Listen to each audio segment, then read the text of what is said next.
खैबर पख्तूनख्वा में पीडीएम के उम्मीदवारों की शिकस्त का मामला है। एएनपी और जेयूआई के दरमियान बेएतमादी पैदा होने का इम्कान है।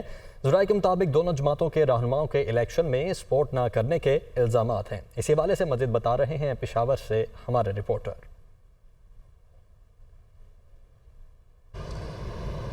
जी बिल्कुल, खैबर पख्तूनख्वा में 16 अक्टूबर को जो इलेक्शन हुआ है उसमें पीडीएम के उम्मीदवारों को शिकस्त का सामना करना पड़ा है और दो जमातों एएनपी और जेयूआई ने सपोर्ट ना करने पर, इल्ज़ामात लगाने पर दोनों जानिब से रहनुमाओं ने जो फ़िज़ा है, बेइत्तेमादी की फ़िज़ा वो पैदा हो गई है दोनों जमातों के अंदर।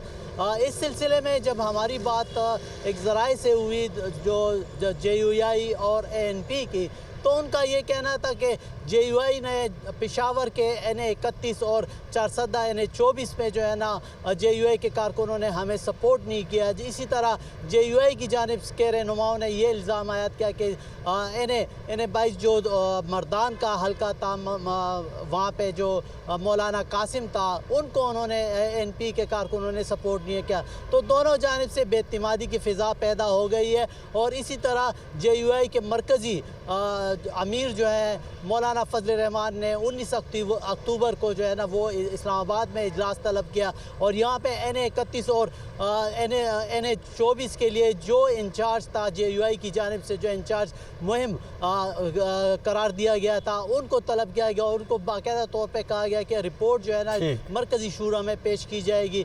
और इसी तरह एएनपी की जानिब से भी ये फैसला हुआ है, उन्होंने भी अनकरीब इजलास बुलाने का फैसला किया। जानिब से भी अनकरीब इजलास बुलाया जा रहा है। बहुत शुक्रिया समीन जान पेशावर से हमारे साथ मौजूद थे।